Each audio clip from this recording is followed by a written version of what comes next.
Fala pessoal, tudo bem? Hoje nós vamos falar sobre uma questão que está aí sendo de muito debate no dia a dia, né? Que é a questão da inelegibilidade do ex-presidente Bolsonaro, ok? E muitas pessoas estão falando o seguinte: mas por que o Bolsonaro ele pode se tornar inelegível, sendo que a única coisa que ele fez foi o fato de ter uma reunião, de ter tido uma reunião com embaixadores, ou outros falam: mas por que o Bolsonaro pode se tornar inelegível, sendo que ele simplesmente, sei lá, falsificou o cartão de vacina? Isso é um absurdo, isso é perseguição. Será mesmo? Será que os políticos, eles estão sendo claros com você? Bom, o que acontece, né? Primeiro que a gente tem que tomar um certo cuidado, que a única coisa que um político se preocupa é com eles mesmos, tá? E a segunda coisa que os políticos também se preocupam é com as eleições. E a terceira coisa que um político se preocupa é com a reeleição. Então, nós que vamos colocar eles lá, temos que ter alguns certos cuidados. Temos que analisar com forma calma, né? E às vezes com muita frieza, que político não é ídolo, não é para tratá-lo com idolatria. Podemos tratar com um respeito, com uma certa admiração, mas idolatria nunca, porque eles são funcionários públicos, eles são os nossos representantes. E a depender do que eles fazem lá, vai de alguma forma prejudicar a todos nós. Mas voltando a falar da questão da inelegibilidade do Bolsonaro, bom, primeiro está havendo uma grande confusão, uma grande mistura, e a gente vai separar as temáticas. Primeiro é a questão da lei da anistia.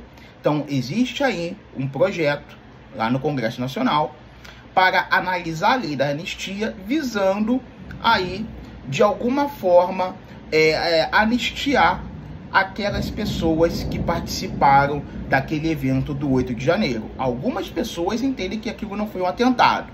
Eu digo que foi um atentado. Por quê? Porque, no meu ponto de vista, ao tentar explodir um aeroporto, ao tentar explodir um caminhão de gasolina, que graças a Deus não deu certo, isso para mim foi um atentado.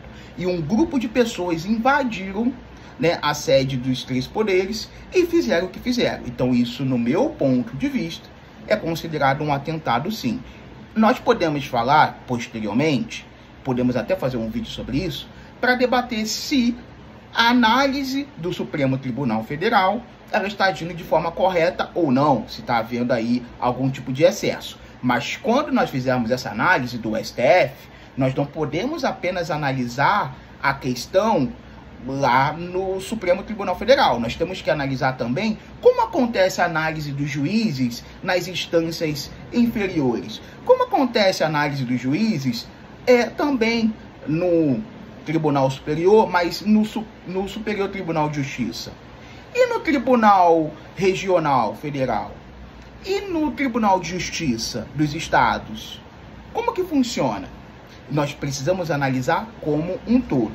Mas voltando sobre a questão do Bolsonaro, a questão da inelegibilidade dele e dos crimes que ele cometeu, ela é muito além do que apenas bater um papo com embaixadores, né? É como se, algumas pessoas falam como se ele ligasse: tá fazendo alguma coisa? Vem aqui tomar um café pra gente conversar um pouquinho.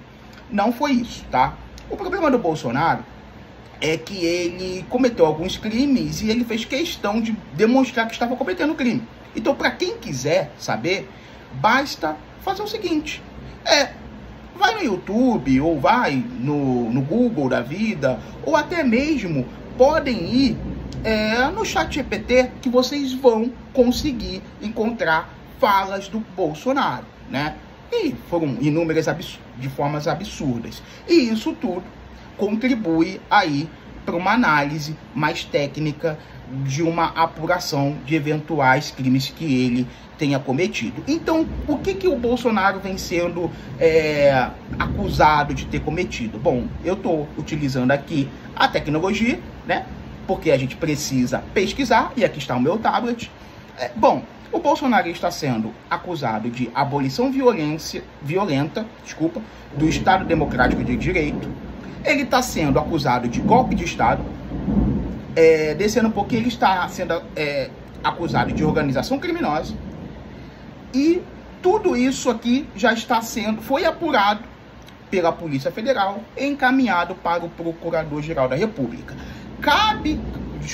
Na verdade, foi encaminhado para o Supremo Tribunal Federal.